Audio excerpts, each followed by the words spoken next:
നമുക്കറിയാം സർക്കാരിൻ്റെ 4ാം വാർഷികത്തോടനുബന്ധിച്ച് ഇന്നലെ ഒരു പ്രോഗ്രസ് റിപ്പോർട്ട് പുറത്തിറക്കി.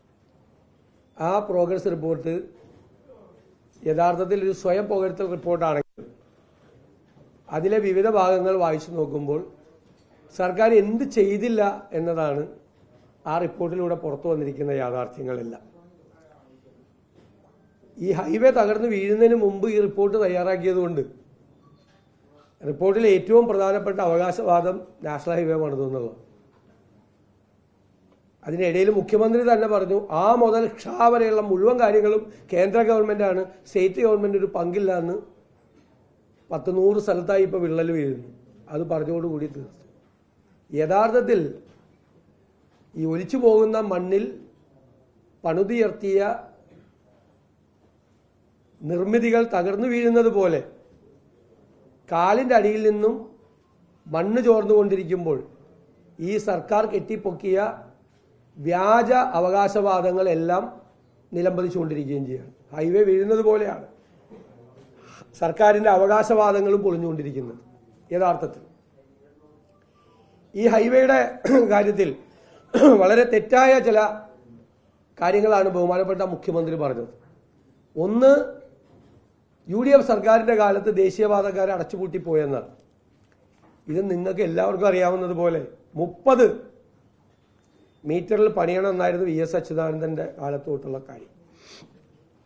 അന്ന് സ്ഥലമെടുക്കാൻ ഭയങ്കര ബുദ്ധിമുട്ടാണ്. ഞാനടക്കം കേരളത്തിലെ CPM, BJP എല്ലാ പാർട്ടികളും സമരത്തിലായിരുന്നു. കാര്യം എന്താ, 2006 സ്ഥലമെടുത്തപ്പോൾ കിട്ടിയത് 20,000 രൂപ മുതൽ 25,000 രൂപ വരെയാണ് ഒരു സെന്റിന്. 10 സെന്റ് സ്ഥലം ഒരാളുടെ പോയാൽ അയാൾക്ക് കിട്ടുന്നത് 2.5 ലക്ഷം. ഇൻകം ടാക്സ് കൂടി പോയാൽ കിട്ടുന്നത് 2 ലക്ഷമോ 2.25 ലക്ഷമോ. അത് വെച്ച് 1 സെന്റ് ഭൂമി മേടിക്കാൻ പറ്റില്ലായിരുന്നു. 1 സെന്റ് ഭൂമി വാങ്ങിക്കാൻ പറ്റില്ല. അപ്പോൾ പറ്റില്ല എന്നോ സാധ്യമല്ല എന്നോ 2013 UPA government right to fair compensation act കൊണ്ടുവന്നു. അത് കൊണ്ടുവന്നതിന് ശേഷം ആദ്യം ഹൈവേ ഉണ്ടായിരുന്നില്ല, പിന്നീട് ഹൈവേ കൂടി കൂട്ടിച്ചേർക്കപ്പെട്ടു. 2015 അതിന്റെ റൂൾ വന്നത്. അതോടുകൂടിയാണ് അന്ന് 20,000 25,000 കിട്ടിയ 1 സെന്റ് സ്ഥലത്തിന് ഇപ്പൊ കിട്ടിയത് 8 ലക്ഷം രൂപ മുതൽ 10 ലക്ഷം വരെ. സ്ഥലം കൊടുക്കില്ല എന്ന് പറഞ്ഞ സമരം ചെയ്ത ആളുകൾ ഞങ്ങളുടെ സ്ഥലം കൂടി എടുക്കുന്നില്ലേ എന്ന് ചോദിക്കുന്ന സ്ഥിതിയിലേക്ക് എത്തിച്ചത് UPA ഗവൺമെന്റാണ്. എന്തുകൊണ്ടാണ് UDF ഗവൺമെന്റിന് സ്ഥലം എടുക്കാൻ പറ്റാതെ പോയത്, എന്തുകൊണ്ടാണ് ഈ ഗവൺമെന്റിന് സ്ഥലം എടുക്കാൻ പറ്റിയത് എന്നതിന്റെ വ്യത്യാസം ഇതാണ്. 20,000 രൂപയിൽ നിന്ന് 10 ലക്ഷം രൂപയിലേക്ക് കോമ്പൻസേഷൻ 1 സെന്റ് ഭൂമിയുടെ വർദ്ധിച്ചു.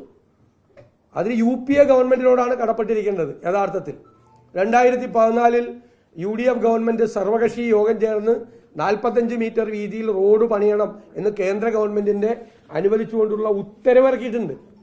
ആ ഉത്തരവുണ്ട്. പിന്നെ പറയുന്നത് എന്താണ്, കേരള ഗവൺമെന്റ് ഞങ്ങൾ മാത്രം 5,000 കോടി രൂപ കൊടുത്തു സ്ഥലം ഏറ്റെടുക്കാൻ വേണ്ടിയിട്ട്. ഇത് പാർലമെന്റിൽ കിട്ടിയ ഉത്തരവ് എൻ്റെ കയ്യിലുണ്ട്. അതൊരു സ്കീമാണ്. 2021 സെൻട്രൽ ഗവൺമെന്റ് കൊണ്ടുവന്നൊരു സ്കീമാണ്. Value capture finance model. സ്ഥലം ഏറ്റെടുക്കുന്നതിന് സ്റ്റേറ്റ് ഗവൺമെന്റുകൾക്ക് സഹായിക്കാം.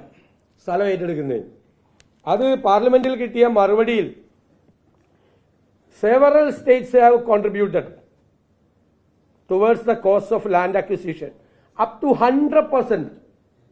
100% വരെയുള്ള ഭൂമി ഹൈവേ പണിയാൻ ഏറ്റെടുത്തു കൊടുക്കാൻ ഇന്ത്യയിലെ വിവിധ സംസ്ഥാനങ്ങൾ സഹായിച്ചിട്ടുണ്ട്. ഏതൊക്കെയാണെന്നറിയാമോ? ബീഹാർ, തമിഴ്നാട്, കർണാടക, ആന്ധ്രാപ്രദേശ്, ഒഡീഷ, പഞ്ചാബ്, ഹിമാചൽ പ്രദേശ്, വെസ്റ്റ് ബംഗാൾ തുടങ്ങിയ എൻ്റെ കയ്യിൽ മുഴുവൻ ഡീറ്റെയിൽസ് ഉണ്ട്. 100% വരെ ഭൂമി ഹൈവേ പണിയാൻ വേണ്ടി ഏറ്റെടുത്തു കൊടുത്ത വിവിധ സംസ്ഥാനങ്ങൾ ഇന്ത്യയിലുണ്ട്. അപ്പൊ ഇവിടെയാണ് ഈ 5,000 കോടി കൊടുത്തു എന്ന് പറയുന്നതിന്റെ ക്രെഡിറ്റ്. അതൊരു സ്കീമാണ്. ആ വാല്യൂ ക്യാപ്ചർ ഫിനാൻസ് അതിൽ എഗ്രിമെന്റ് കേരള ഗവൺമെന്റ് വെച്ചിട്ടുണ്ടോ? എഗ്രിമെന്റ് വെച്ചിട്ടുണ്ടെങ്കിൽ അതിന്റെ വിശദാംശങ്ങൾ വെളിപ്പെടുത്തണം എന്നാണ് ഞങ്ങൾ അഭ്യർത്ഥിക്കുന്നത്. ഇതാണ് കാര്യം. അതിപ്പോ 100-ലധികം സ്ഥലത്ത് വിള്ളൽ. ഞാൻ അടുത്ത മഴയിൽ വീണ്ടും വിള്ളൽ വരും. അശാസ്ത്രീയമായ നിർമ്മിതികളാണ്. എന്താണ് സംസ്ഥാനത്തെ പൊതുമരാമത്ത് വകുപ്പ് അവകാശപ്പെട്ടിരുന്നത്? ഞങ്ങൾ സൂക്ഷ്മമായി നിരീക്ഷിക്കുകയാണ്, ഞങ്ങൾ പരിശോധിക്കുകയാണ്, ഞങ്ങൾ എല്ലാം ചെയ്തുകൊണ്ടിരിക്കുകയാണ്, ഞങ്ങളുടേതാണ് ഈ റോഡ് എന്ന് അവകാശപ്പെട്ടവർ ഈ വിള്ളൽ വീണപ്പോൾ എവിടെ പോയി ഒരു കാണാനില്ലല്ലോ, ഒരു അവകാശവാദം ഇല്ലല്ലോ. ഇപ്പൊ റീൽ എടുക്കുന്നത് വിള്ളൽ വീണ സ്ഥലത്ത് പോയിട്ട് റീൽ എടുത്താൽ കുറെ കൂടെ നന്നായിരിക്കും.